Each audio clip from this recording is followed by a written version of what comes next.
Everyone who's filing in, feel free to drop your name, pronoun, and where you're calling in from in the chat. And the roof opened.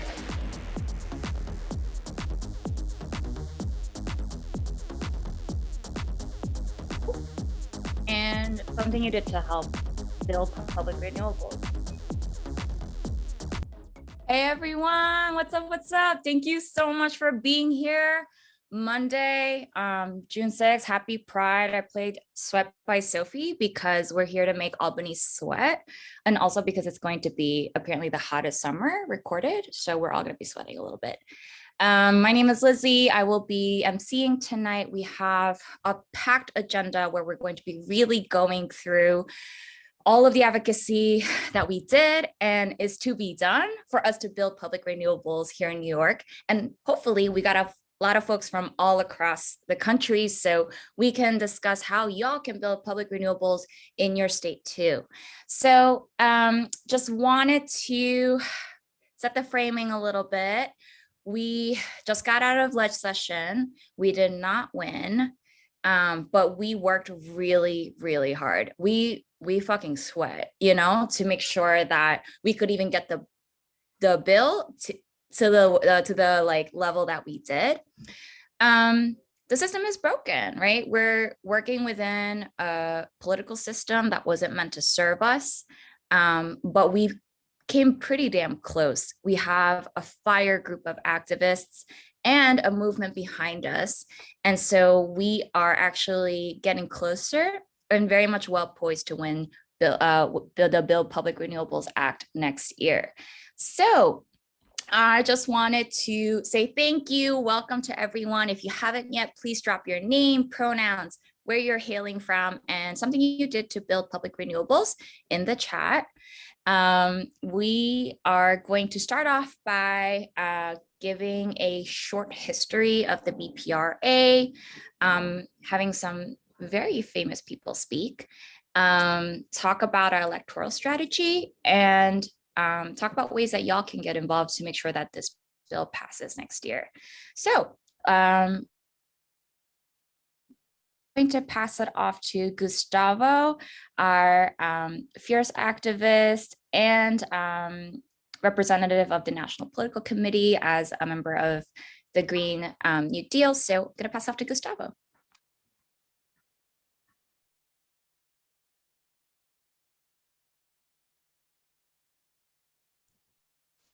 Hey, comrades, great to be with you all. I think, like many of you, I was like totally heartbroken on Saturday, but I feel like everything we've experienced through this campaign has actually really validated our strategy so far, and that has prevented me from feeling a lot of despair. And actually today we got like very exciting news from the assembly that we'll get into more later.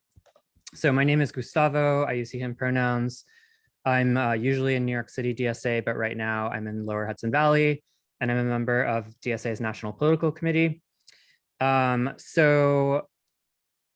was one of the early members of the EcoSoc working group in New York City, and we didn't really have a priority campaign to organize our efforts. Early on, we were pretty directionless, and we made a few very specific choices that I think led us to this point. The first was that we wanted to have a priority for ourselves.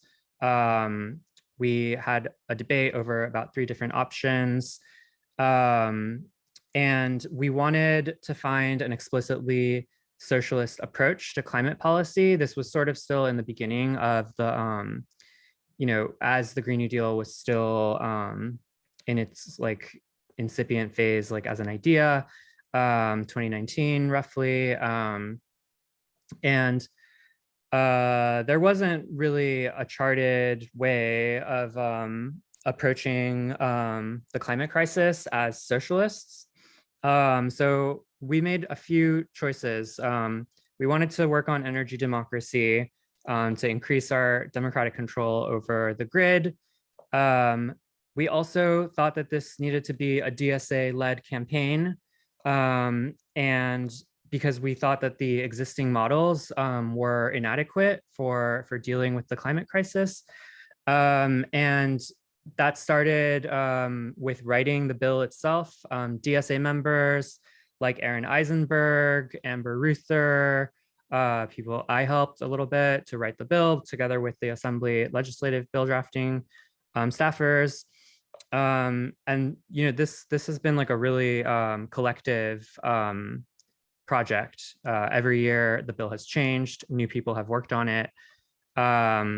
We started to discover like tactics that we could use to organize around the bill, reacting to political crises, gave us often the opportunity to lay out our vision in the press that wouldn't usually be paying attention to us, like after blackouts, after major natural disasters. So, we had a socialist demand, but also the campaign itself was run in a way that was, I think, different from nonprofit, the standard nonprofit pressure campaign. And, one of the ways we did that was by having a very democratic campaign. We started to have large scale strategy retreats and forums. We have them regularly.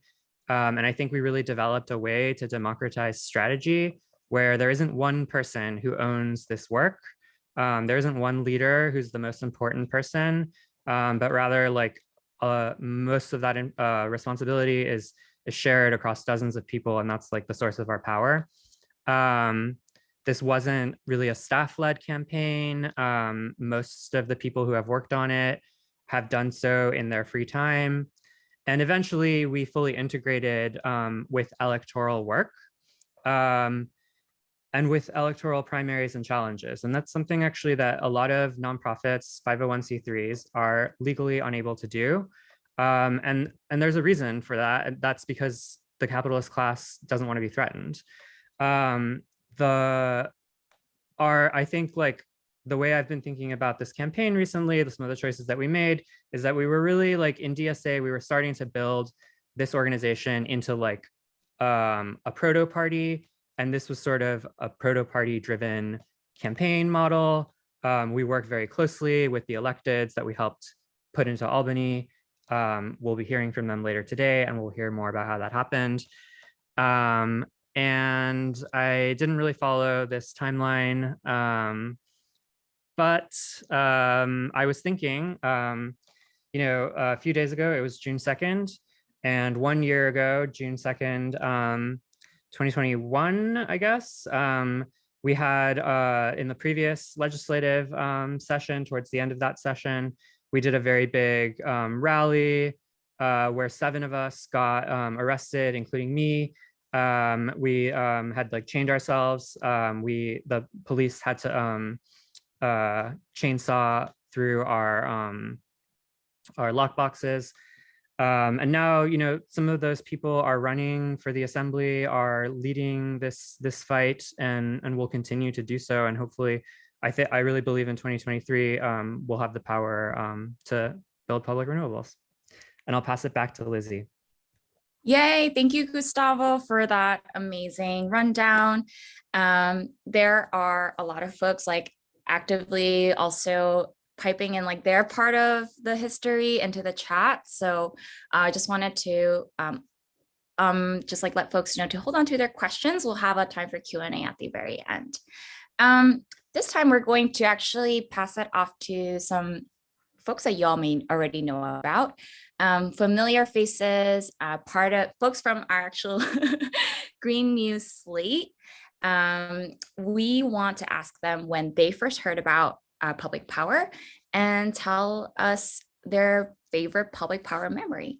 So first, I want to introduce Iyapa and have him talk about that first, and then we'll pass it to Vanessa, and then last but not least, Sarah Hannah. So Iyapa, take it away.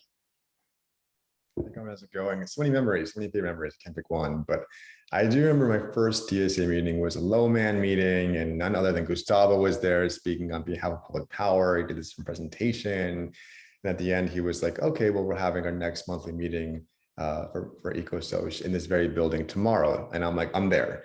And I never left. And I think EcoSoc, well, I organized in different groups before coming to DSA. DSA and EcoSoc specifically is where I came into my own as an organizer and as a leader. And I learned so much about just being a accountable comrade and speaking to the power and holding the capitalist class accountable. So I want to thank Gustavo and all the, all the OGs, who some of which who are still on this call. I see Aaron's here, folks like them who have been fighting in the trenches for years now, and look how far we've come. And it was EcoSoc that first recruited me to run, and they wore me down, and now I'm running. And we have a really good shot at bringing back socialism back to Lower Manhattan. So it's super exciting. And yes, I proudly was in the direct action last year alongside Gustavo and Nadia and Susan and all of our comrades, Nat. And I think it's important to be an organizer. As a candidate, I wouldn't be an organizer if elected who is just an organizer with more power. That's how I see this. So yeah, I'm very happy to be in the Green New Slate and very happy to be endorsed by AOC alongside my other comrades here in this fight, championing Green New Deal, finding ways to protect Mother Earth and fight for Mother Earth, whether it be this legislation or others. But we've come so far as an org, we've come so far as a group, the fact that our bill, our rascal, group of comrades made this bill happen, and it came so close, and the powers that be are so scared of us now, and we were right there, like in only a few years. It's really amazing around the goal. So again, thank you so much, and I look forward to the next wave of eco-socialists to take on the mantle as you've been doing beautifully, and to keep fighting for the working class. Yay! Okay, y'all. I love Yapa, so y'all have to bear with me as I respond accordingly to my love for him. IAPA is super working class. If folks want to like casually drop a link to sign up to canvas for him, that would be super timely. I'm actually going to now pass it to Vanessa Agudelo, who is running in the Hudson Valley.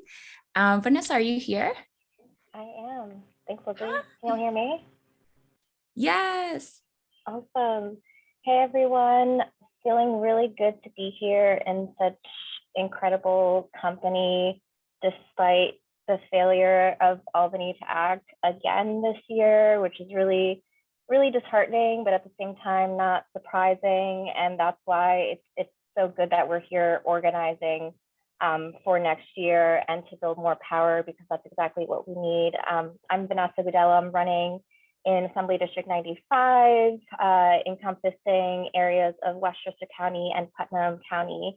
And in 2019, in Westchester County, Con Edison, one of the big monopolies that currently have a hold over our utilities here in New York State, put a moratorium on new development because they were trying to say that there was too much of a demand for natural gas and not enough supply. Of course, putting forth that false narrative that if you are anti-natural gas and you're anti-economic development. And unfortunately, our leaders fell for that and started pushing for added capacity of natural gas instead of transitioning to renewable energy, which is what we know we need, and which is what exactly Build Public Renewables Act does. So this is a long time coming. It's far past time that we get this done. I mean, I'm really happy to have been a part of kind of the beginnings of this organizing in the Hudson Valley. Like IAPA, I also found out about public power through Gustavo, who came up and did a training in Austining, which is part of the district that we're running in right now. And I'll also like brag that I'm lucky enough to have Gustavo as my campaign manager. So that's, the movement is just, it's crazy how things happen. It's only grown. But since then, we lobbied Pete Harcum for the first variation of those bills that first year. And then we again lobbied him this year to push him to make sure he co-sponsored the bill as the Senate was looking to conference this, which he did. Unfortunately, we know the Assembly failed to act, but that's why we're here, because we need to build more power in the Assembly. And that's why I'm so grateful to be a part of this movement and have you all on this call. So thank you all so much for having me. We need to keep fighting, keep doing this amazing work, and I'm just really grateful to be here. Thank you. Yay! Thank you, Vanessa. Thank you so much for running, for heeding to the people, and for your fierce advocacy on public power. We're so excited to get you in the Assembly. Next up, also in the Hudson Valley, is Sarah Hanna, who will be talking to us about her advocacy in the public power for public power, which actually began way before she started running for office. So Sarah Hannah, please take it away. Hi, I am calling in from Chappaneck Ridge, where I'm getting eaten alive by mosquitoes, but hopefully you can hear me. I'm in the middle of rural Esopus canvassing. So I discovered public power through Mid-Hudson Valley DSA, where I've been organizing. Michelangelo is the one who put me onto it, and I was instantly attracted to it because it was such a concrete plan, a very fundamental idea for getting democracy to our energy system and having that sort of people power to be able to tackle climate change, which is really the only way to do it. We really need communities to be able to confront corporate interests. That's, there's no other shortcut to winning on climate change. So I was instantly attracted when I met all of the organizers from various organizations in the coalition. I was very encouraged. There was so much democracy in the way we did work in the coalition, so much collaboration and dialogue that was very encouraging. And then, of course, I was tasked with lobbying our representatives, and that's how I met my opponent, Kevin Cahill, who was sort of dismissive of the bill, and I chased his office for weeks, did not get an answer. His staff did not really know where he was. And I was very frustrated. I also met other representatives, and generally I was frustrated with people who are in power to, do something about this, not understanding the fundamental idea that we need to have, public involvement. We need to have energy as a public good to be able to really start addressing that problem. And I was very frustrated that such a basic idea was not instantly understood.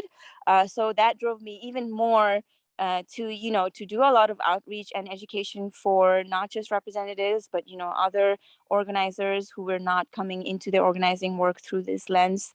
So that's what I was doing when somebody was like, you should run for office because you could be even more effective.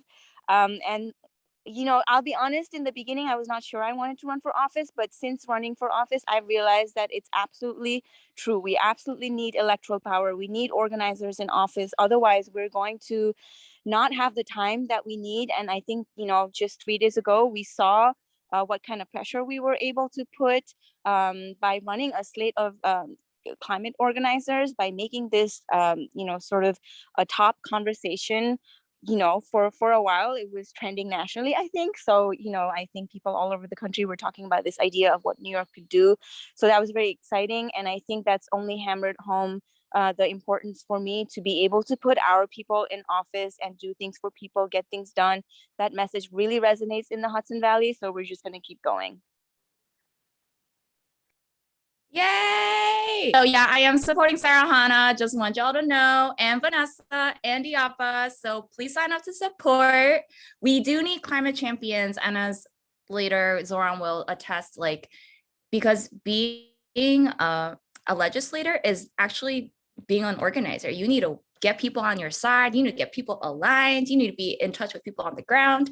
And Sarah Hannah has been so vocal about climate legislation, as have all of our candidates. And it really is changing the way we are trying to win policies all across the state and in the country. So next, I actually want to introduce our comrade Charles from Nassau County DSA, who's actually going to talk about how DSA all across New York made this strategy possible. So Charles, take it away. Hello, everyone. So to kind of touch up a little bit, we'll speak to basically some of the role that Long Island played. So long story short, Long Island is a little bit of a tougher area because we're very suburban, but our electeds don't want to, our electeds stay away from us like we're the plague. So we had to look at how we were going to approach this and what our role could be. So, the one thing we could offer was people power. So that's what we did.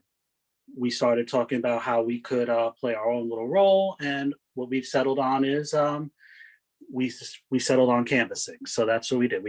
We assembled a team of dedicated people who decided we were going to knock on some doors. We targeted Senator Gorin because he's on the Energy Committee, and we knew that the Senate Energy Committee was crucial to this thing passing.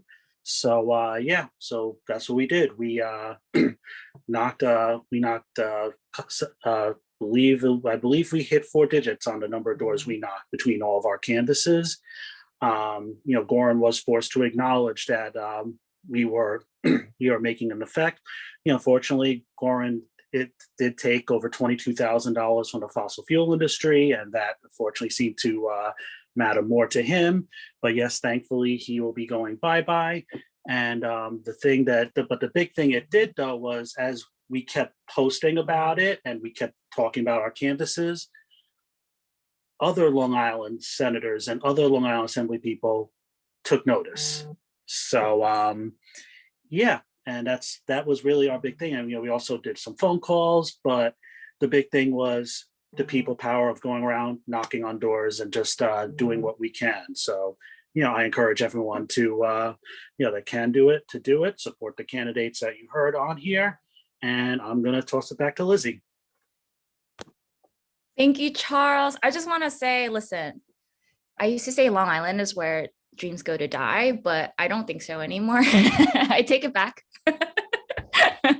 I take it back because Nassau County DSA, Suffolk County DSA went to canvass every single weekend just for public power. And they literally changed hearts and minds. Do you know how hard it is to change the hearts and minds of Long Island legislators? It is so freaking hard. So I just want to give them a huge shout out. And then we're going to toss the outside game to sort of the elections as policy pressure strategy game. And so I'm going to let Daniel take that away. Daniel. Hey, so my name is Daniel, use they, them pronouns. I am Brooklyn Electoral Working Group co-chair of NYCDSA, and I also was the Eco Strat co-chair for a while back there.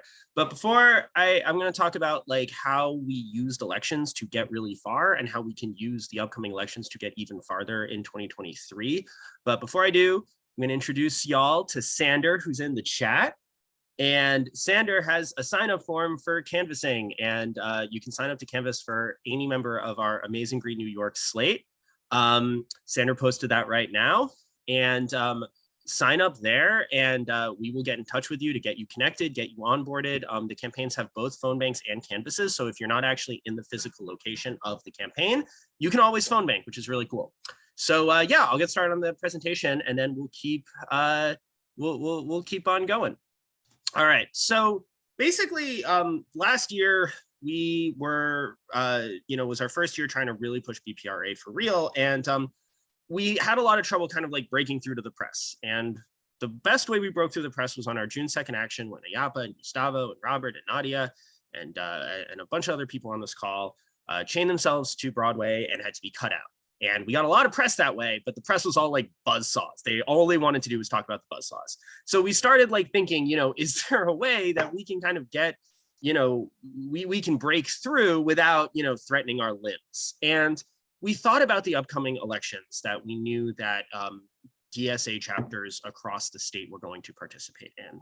And we knew that climate wasn't really electoralized as an issue. It wasn't a thing people thought about like, we don't really think about candidates losing an election because of their policy, because of their climate stances. And in general, we found that candidates don't necessarily always talk about climate. So we thought, you know what, why don't we kind of hop on this electoral train? Why don't we get involved in these campaigns and really bring our experience with climate to here? Why don't we learn from campaigns so we can become better organizers? And why don't we electoralize climate as an issue? So we held a strategy retreat with members of the electoral working, that was in July when we decided that, sorry. So we held a strategy retreat in October with members of the electoral working groups, and we basically came up with this plan. Our members, our EcoSoc members, would volunteer as field and comms coordinators in the campaigns, be part of kitchen cabinets, and we would also kind of create an alternative messaging for our slate as the Green New York slate, which would be an eco-socialist slate of climate champions. And it really worked that almost everyone in our slate had a ton of experience doing climate organizing, which was like friggin' awesome. And so our strategy started to pay off almost immediately. We had an article in Politico New York. We had a ton of press around climate. We were getting people who were canvassing who had never canvassed before because they were like really into climate. We found that climate was a really good issue at the doors. We were talking to people about how kind of like our opponents were holding up climate, their fossil fuel donations. And we actually found that this worked so well that it forced Kevin Parker's hand to allow the bill to go through. So can we go to the next slide? So yeah, so we are really positioned to pass Build Public Renewables in 2023, maybe even sooner, because Carl Hastie just called a hearing on it for July. We know that we have the votes, but this kind of can take a while. But having more socialists in office means that we will have more socialists who can fight for this in Albany. We'll have people like Ayapa, Vanessa, and Sarahana who just spoke. And you'll hear from Zoran in a little bit how crucial it is to have socialists in office in Albany helping us out. But on top of that, by winning elections, especially against incumbents like Kevin Parker, we will cement climate as a top issue, and we will send a message to the entire state that if incumbents are not leading on climate, they are going to lose their jobs. This will create a climate of fear in Albany. But we really need to win elections in June and August. Assembly elections are June 28th, August elections are June 23rd. And we really need your help. As the Brooklyn Electoral Working Group co-chair, I'm really well attuned to how campaigns win, the tools they use to win. And they win when people show up. So we got, 200 people on this call right now exactly. If we have people sign up for canvassing shifts, sign up for phone banking shifts, we will win. I promise you that. Let's go on to the next slide. All right, so I want to talk about two legislators we successfully pressured with our electoral campaigns, the climate killing Kevins. Next slide. All right, so this is Kevin Parker. He's the chair of the Energy Committee. He stalled our bill last year. He refused to move it forward. So we decided to primary him. We endorsed David Alexis, who's a local dad, seen here with his adorable daughters and the also adorable AOC.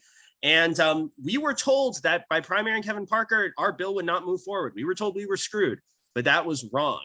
Because we were hammering Kevin Parker at the doors, because we were hammering him in the press with the campaign, Parker allowed the bill to move forward. He did not want to be seen as, responsible for killing climate, like a climate bill again. So this shows that we've already won. Primaries work. And if we defeat Parker, who takes more money from the fossil fuel industry than anyone in the Senate, including Republicans, it will send a shockwave through the state and make more future climate victories possible. This is why we got a primary, but in order to win, we need to show up. Next slide.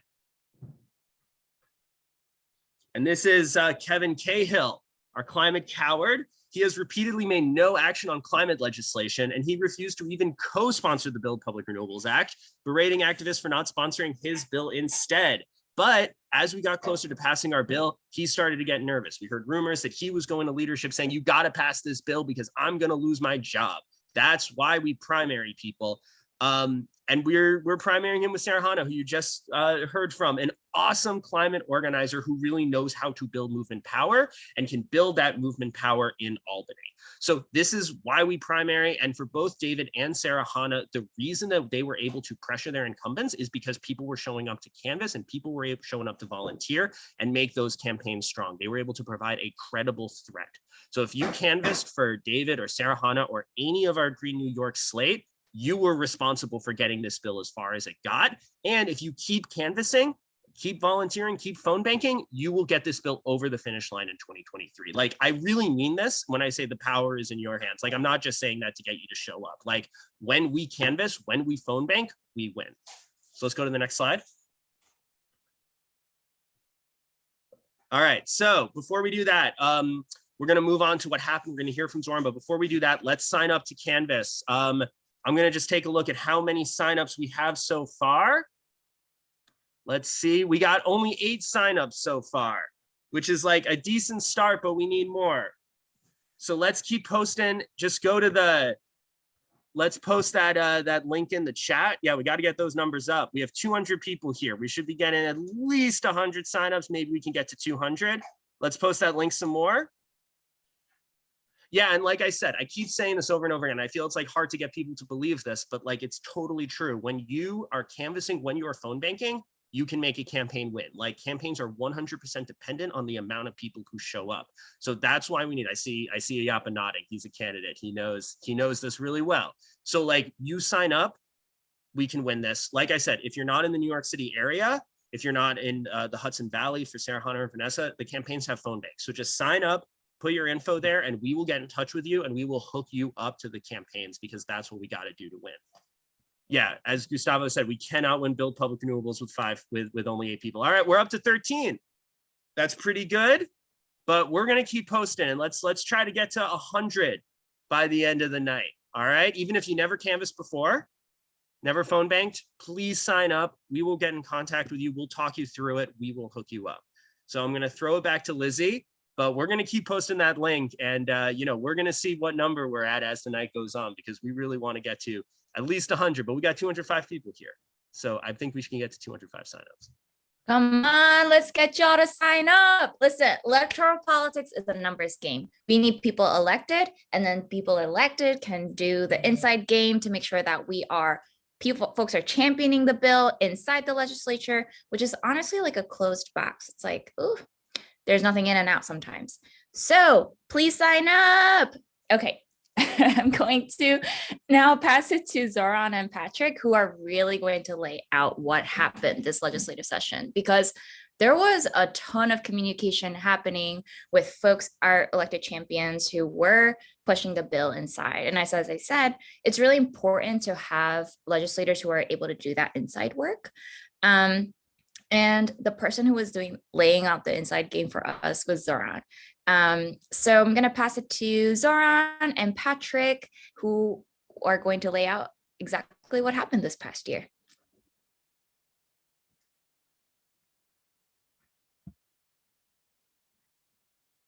Zoran, Patrick. Hey, everyone. Can you hear me okay? Great. Thank you so much. So hi, everyone. My name is Patrick. I use he, they pronouns. I am with the Central Brooklyn branch and the Eco-Socialist Working Group.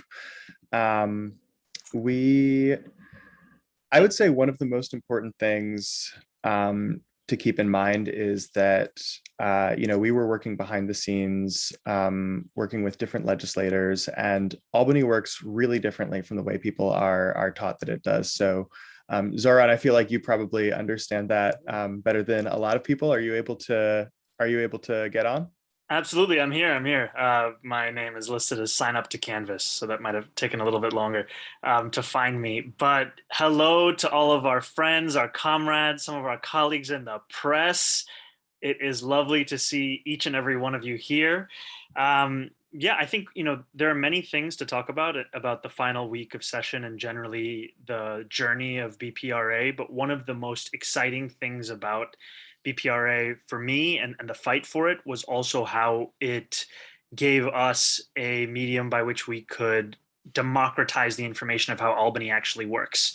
So there are a lot of conceptions and assumptions that people have about legislative democracy, the legislative chambers and how it functions in a democracy. And then there are the realities of things. So I'll give you some of the assumptions I had and some of the things of how it actually works. The way that a bill will actually pass, oftentimes people, myself included, I used to assume that it would be brought to the floor, then there would be a debate, and some bills would pass and some bills would not pass. The way it actually functions in Albany and in many legislative chambers is that the fight is to get the bill to the floor.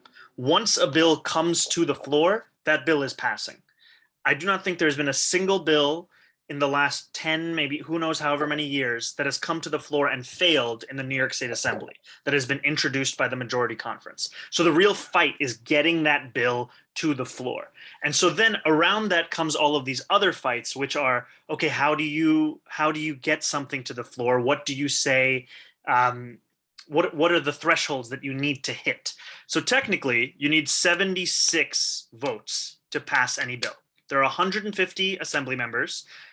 Half plus one gets you to that threshold. And there are 107 Democrats. So you can get something to the floor just with Democratic votes. You do not need it to be bipartisan. So the battle is then within the Democratic conference. So conference is a term that is also used to describe what we as elected members in the Assembly and the Democratic Party do together, where we meet, I don't know, once, twice a week often, and we debate certain bills to try and either get them to the floor or people are trying to oppose them to the floor. That is really where the battle happens, is getting there to be a majority of voices in the conference. Now, in terms of the technical process of how something gets to the floor, you typically have to have it go through the relevant committees. So in the Assembly, the first relevant committee is the Corporations Committee. Now, typically, the kind of seasoned political veteran of Albany would say that in order for you to get a bill through the committee, you need the blessing of the committee chairman. But so much about what we do in DSA is to actually try and reflect the urgency of the issues that we're fighting for and not necessarily go along the timelines that have been set in place for how the bureaucratic processes work as according to norms. So in this case, the chair of the Corporations Committee, Amy Paulin, was opposed to the bill in the way that it was, which might mean that typical coalitions would say, okay, that's not moving, let's try and win her over. But there is a technical method you can use called 99ing a bill. 99ing a bill is where you force a committee chairman to bring up the bill for a vote. And it is an innately confrontational thing. But I think one of the things that I appreciate about DSA and being a member of this organization is we do not shy away from confrontation if confrontation is necessary to win the world that we deserve, because we just simply do not have time to wait for every single person to give us the permission to go step by step by step. So the sponsor of the bill, Bobby Carroll, 99'd it in the Corporations Committee, bringing it to a vote, and every other Democrat in that was a member of that committee voted for the bill, even though the chair did not vote for the bill. That is very atypical. And that's a good description of who we are as an organization. So that's a little bit of an insight into what the technical processes are. The other thing I want to bring up before handing it over to Patrick rather, is that we have to pass this in both houses. We have the Assembly and then we have the Senate. In the Senate, the prime sponsor of the bill is Kevin Parker. Kevin Parker, who has had the Public Power New York coalition blocked on Twitter for over a year. Kevin Parker, who got into a bit of a screaming match with me in a forum when I called out that he'd received more than $100,000 in donations from the fossil fuel industry. Kevin Parker, who said, I will only move the bill the day after the Assembly passes the bill. So he even made a public pronouncement that he was not going to do anything until the Assembly did it. And then because of the work that EcoSoc did, because of the work of the rank and file, because of the work of primarying the bill sponsor, which is something that is completely unheard of, you had Kevin Parker move the bill in his house before we even moved it in the Assembly, which I would never have expected, which he said wouldn't have even happened. But he did that because he thought it was the only way he could survive. In the same way that we do these things because it's the only way that we will survive on this earth because of the climate crisis. So two shared rationales, one point of agreement between Kevin Parker and I. Now I'm going to pass it over to Patrick to talk a little bit more about some of the dynamics of what the climate was internal to the legislative chambers and how we moved it and how we faced obstacles. Yeah, thank you so much, Zoran. And I would agree with that characterization. This has really been not like any other campaign, certainly that I've ever seen, especially when it comes to the confrontation, yes, but also doing the work of organizing around any barrier that we might have. So in the case of Amy Paulin, for example, as Assemblymember Mandani mentioned, we had every other Democrat in the coalition vote in favor of it. And it was interesting to hear her talking points. She actually took that opportunity to give a speech against the Build Public Renewables Act.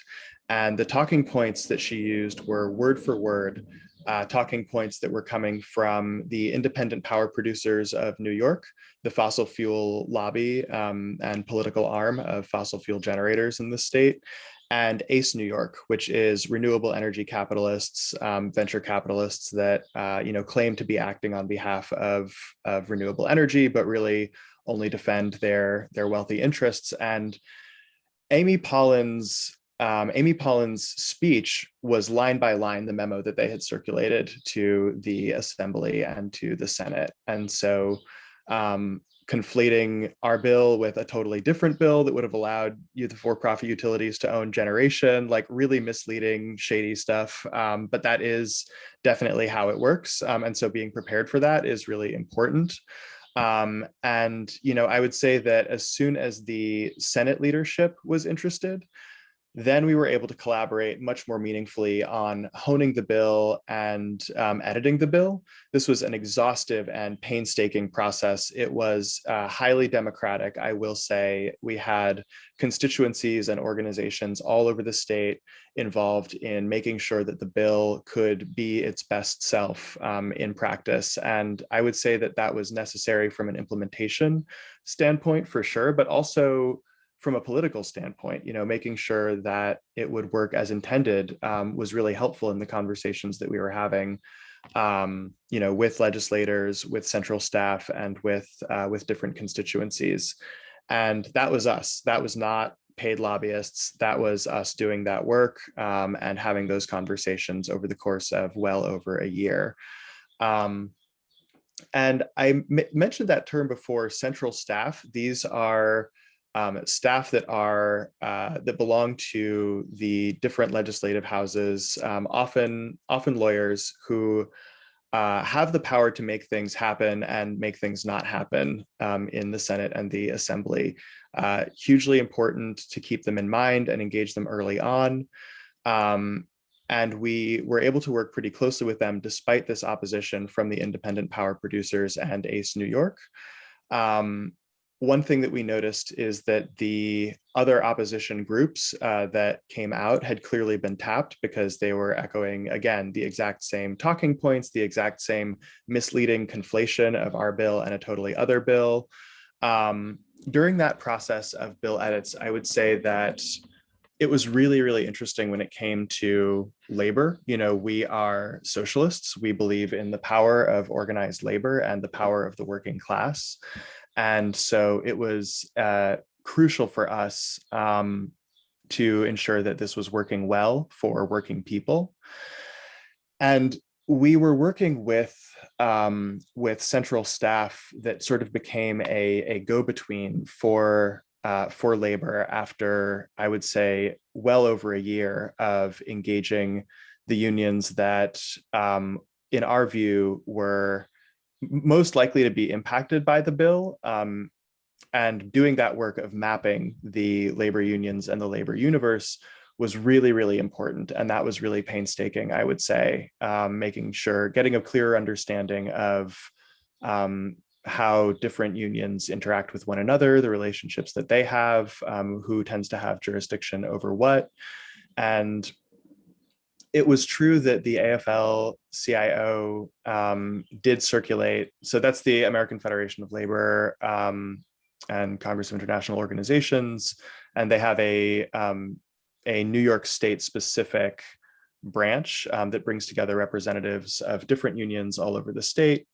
And they did circulate a memo of opposition. That memo of opposition came before our bill edits were public. So a lot of the concerns that were brought up, and not just concerns brought up by labor, but concerns brought up by ACE New York and businesses as well, these all ended up being addressed in the later versions of the bill. So it was important to have that internal working with central staff throughout. And that is why I would say that that's a huge reason why we were able to get it passed in the Senate. One flaw, I would say, in our, and this isn't something that we could control, but one element that I would say hindered us a little bit was making that support visible. That was really important. Legislators have a lot going on. If they receive a memo 1 week, they're not going to be looking out for, a retraction or an edit or anything like that. So having the support that you're gathering be visible is really, really important. And I'm going to pass it over to Zoran for this next part, because another area where that was really important was commitments from other legislators. And that's where having elected officials on the inside became absolutely key. And, nobody was working harder than Zoran. So I'm going to pass it over to you to talk about that experience. Thanks so much, Patrick. And I'm going to be brief here, friends, because I want to make sure, Patrick and I want to make sure that there's time for each of you to ask questions directly. And if you have any questions, please just DM them to NYC-DSA, is the host who will be taking questions. So, I mean, the thing, the beautiful thing about DSA is there's never a shortage of takes if you ever go online. And there have been a lot of different kind of responses and analyses around how did BPR get so far, and how will we actually get it across the line? One thing that I think is key to say is that our strategy is not that we will win if and when a majority of Democrats in the conference are socialists. We simply do not have the time to get to that point, to say that 53 members of 107 members or 54 have to be DSA endorsed socialists. That's just not our method here. What we need is to ensure that we grow the ranks of DSA endorsed members of the legislative body, but to do so by growing those ranks with organizers that are socialists, right? And the reason that I say that is we don't have enough time to win a numbers game. And organizing to me is the act of punching above your weight. And so what we need is people on the inside who can do more than simply be a yes vote. In the same way that we know we can't just affect change by voting in the right way when we go to the ballot box. We go and canvass to get hundreds more people, thousands more people to also vote with us. So that's what we do. In the way that we're asking each and every one of you to go canvass voters across all of these different districts, that's the function that we can have inside the legislative chamber, where we push the argument. Because we have to, in fairness to my colleagues, there are so many bills. There are so many things going on. It's hard to know what to focus on. It's my job, and it's the job of socialist electeds, to make it clear to people that this is a choice you are now making. You are making this choice, and it's an informed choice. And we had people on the inside doing a lot of work. It was such an exciting time to do this work for myself alongside the Eco-Socialist Working Group. We had Congressman Jamal Bowman doing a lot of critical work. We had our Committee of Socialists in Office. We had Anna Kellis. We had the chair of the caucus, Mikhail Salages. We had so many other members who were doing this, but we didn't have enough. We just simply did not have enough people doing this work. And we needed to have more people doing this work, and we needed to be doing this work for longer. And the problem is there are only so many socialists, and there are so many crises. And so the more that we have, the better we can respond to these moments and these issues. So that's, for me, why I went to go knocking for Iyapa on Saturday when I was dead tired. That's why I'm going to go knock for Vanessa on Sunday. That's why I'm going to spend a weekend knocking for Sarahana the next week. That's why I'm going to spend election day again with Sarahana, because I know that as much as I think of myself, I can't get these things across the line. None of us can do them individually. It's only through a collective. And these are the next members of this collective. We have to make sure that when we go to every voter's door across New York State, we tell them, this is where the assembly is now. This is where we need to be. And these are the candidates that are going to get us there. So with that said, please do heed my name. Sign up to Canvas is my Zoom name. Please follow the instructions. But I would really like to open it up to questions, because there's no better part of being part of a mass movement organization than turning back the control back to our rank and file. So if anyone has any questions, Patrick and I would love to answer them. I'm not sure how we're going to do this. Maybe So I've been taking questions that have been coming up. If you have more questions, send them to me. We'll get them on the list. One question that's been popping up a lot is, what are we doing with the slides and the recording afterwards? We will be sharing that out. So if you want to see the recording, that will go out afterwards. And I'm sure you'll read like a debrief article in the post from our friends. Shout outs. We're working hard, but our homies are working harder. We have quite a few questions. So Zoran and Patrick, this first one is, does DSA have a strong candidate to run in 2024 against Hasty? Not to my knowledge. And also, I mean, this is my personal take. I think that the way we actually get BPRA across the line is by changing the constituency that the speaker is responsive to in the body, as opposed to in the district, right? If you make threats that do not have any follow through, you will just create anger, frustration, and people writing you off. If you have threats that have a follow through, you then create fear and accountability. And I know that's not a very eloquently put way, but that's kind of how I view these two different things. And so a lot of times, especially online, we'll be like, we need to go primary somebody who we have actually no base in their district. And doing that will actually set us back. What I think we need to do is ensure that we have a climate in the conference that understands these things have to happen and that they are representative of a broad swath. Oftentimes in the conference, I'll bring something up, another member of SIO or a progressive will say something, and they'll say, that's a New York City issue. That's a issue that is only in areas that are rapidly gentrifying. That is an X, that is a Y, that is a Z. If we have a representative from Peekskill, if we have a representative from the Hudson Valley, if we have representatives from across New York State, it becomes harder and harder to put us into niches. It becomes harder and harder to say, I can afford to ignore this. And so then you have to hear these people out. So that's part of my theory. Cool. So moving on to the next one. What does the extra session that Hasty announced today mean for us? I mean, it's a good question. Honestly, I think we're all kind of figuring it out. I would say it's another opportunity to organize in public. It's another opportunity to bring more people to the table in terms of getting involved, testifying in favor. And as you may have seen, we are calling on him to open a special session to pass it. So we don't want this to be an opportunity to just get cover on this issue or say that they're doing something about this issue. We want them to pass it.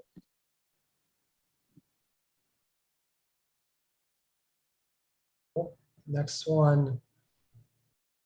So were the so-called last-minute amendments referred to by Hasty and Carol real? If so, what were they about? Were they a strategic blunder, the result of human error, or typical drafting revisions that became an excuse to kill the bill? Yeah, I mean, I think that it is true there were amendments. It was what Patrick was referring to earlier about the amendments that were being figured out with central staff on the Senate side. And I think that, there are two ways to kind of read this. One is that you have typical processes of how bills move.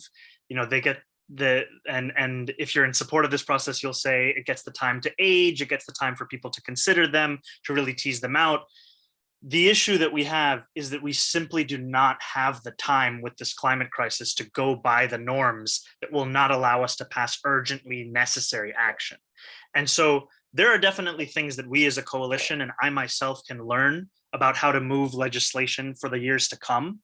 But fundamentally, we got this bill to a point where a decision had to be made about whether or not to bring it to the floor this time around, in spite of all of the victories and obstacles that we had faced. And the decision was made to not bring it to the floor. And so I think that that's kind of where we have to focus our attention, is the fact that we didn't have more members of the legislative body urgently calling for this legislation. The fact that we were, we said we were at 83, we were being told we didn't have the votes. Fundamentally, that the decision was made that we would not pass radical climate legislation that we so radically need. I just want to speak to this too, because this is a particular pet peeve of mine that I've been seeing. The bill edits that were made, because it's true, there were edits that were made to the bill. It was an exhaustive and democratic process where we were trying to make sure the bill was going to work as planned and as strongly as possible in implementation.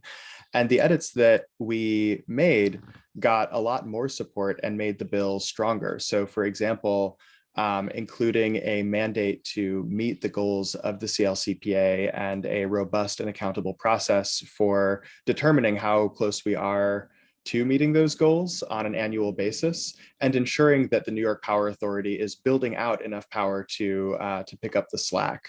Other provisions included a more robust just transition fund for workers, a whole host of provisions that we had been open about wanting to make and we had been open about wanting to revise, and had been a part of the conversations that we've been having behind the scenes for a very long time. So this narrative that somehow the edits muddied the waters or threw things off is actually the opposite. It made it a lot stronger and it helped us gain the support we needed.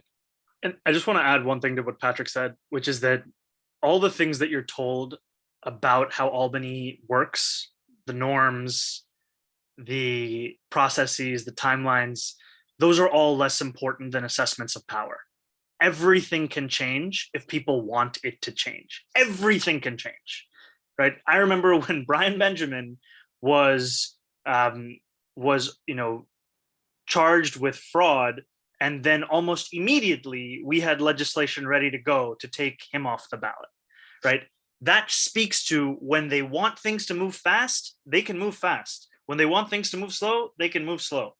And when it's said to us that session is ending on Thursday and instead it goes into Saturday morning at 8 a.m., it speaks to the fact that if leadership wanted to pass BPRA, they could have found a way, all while having a good faith discussion around some concerns that may exist. But to say there was not enough time, it's hard to say there was not enough time when you're the timekeeper. I think that that's something that we have to remember. And speaking of time, we're actually coming up on the end of the hour. So we'll do one more question. Is there a way we can help apply pressure for the special hearing? I think, one thing I would say is we need to be seriously present at that hearing. And I think that we need to consider this as the beginning of our movement as opposed to the end of it. Because this can wax and wane. We have to make sure that we don't go down from here. We just go up.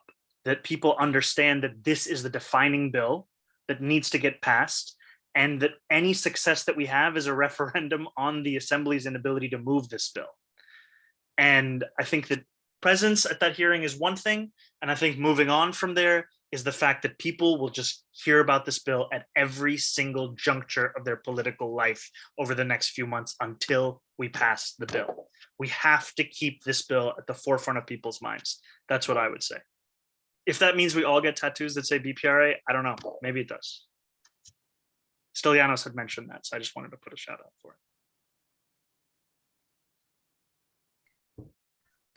Alrighty, can we put little applause reactions to Patrick and Zoran, our legislative champion. Are you excited to get more legislative champions to pass a BPRA? If so, as if you haven't been spammed enough already, please sign up to Canvas. So just to sum up everything, and then we'll wrap up for real. We have won undeniable support, y'all. We were trending topic in Twitter, in New York State, and we were also a national Twitter trending topic, which I think is pretty I think it's pretty awesome. So there's undeniable support for the public development, union built utilities that service low and middle income families. So this is what we want, right? We do not want private companies swooping in with their hedge fund money, trying to make a profit off of our utilities. No, utilities are right. The fact that we have the right to use the internet, right? Turn on our heat and all of this stuff. This is a right. So we want the BPRA. We don't want any sort of watered down compromise bill. We also saw that there's a huge broad support for our bill, and people are engaged and ready to make calls and do advocacy around it. We heard from LaToya Joyner's office. She represents Harlem all the way up to Inwood, and she says she alone got 500 calls, which is incredible. Most legislators don't even get 100 calls for a single bill, right? Over an entire year. So think about that. I want to give a huge shout out to our comms team, because at every single hiccup, every curve that this bill took during the legislative session, there was a response. There was a tweet. There was a spicy tweet. There was a statement. So I just want to give a huge shout out to them. They were on point. We were having meetings at midnight, y'all. Okay. Do you know what that means? We were having meetings at midnight because we wanted to release a statement the next day. And what we know is that our elections as pressure strategy, it works, because Kevin Cahill, Kevin Parker, the two Kevins, as we have said, they're nervous. They're nervous about losing their seats. And, we know they will, because you're going to sign up to Canvas. Next slide. What we still need to be angry about, though, is that there is still a disconnect between the urgency that is the climate crisis, the urgency that is our pandemic, the urgency that is low income folks, marginalized folks, Black, Indigenous, and migrant folks being disproportionately impacted by the negligence of the state, by our climate crisis. That is not really hitting folks, right? Like in politics, like in Albany politics. So for Hasty, he thinks it's like totally normal that it takes 5 years to pass a bill. We know, right? We as the working class know that we don't actually have that kind of time. So we need to build a broad movement, and we need everyone's engagement to get more folks engaged, but also a broad movement that is going to back up the folks who are elected in office. And I also want to just say fossil fuel companies, clean energy companies, oh, now they're we're totally on their radar. So they're going to swoop in, they're going to drop their dollar bills, they're going to drop all of, promises and like try to get in Hochul's ear. We don't have time for that. But they are going to be gearing up in opposition. So we need the people power movement to really fight for what we believe in. So as we have seen, if it takes 5 years, and like inshallah we will actually pass it next year, if it takes 5 years to pass a like moderately radical build like the Build Public Renewables Act, it's going to be even harder for us to pass something like the New York Utility Democracy Act. So we need a multiracial movement that is connected to our housing advocates, right? Our decarceration bills, a really broad swath of the working class who is going to connect all of our issues with our climate legislation. So before we wrap, oh yeah, it's not a radical bill. Why is it radical to build public renewables? Like totally not. Right? So last but not least, I am going to let you all go, but please sign up to Canvas. If you have any more questions, please feel free to ping us. We will stay on for a little dance party for about 5 minutes. So please stay on.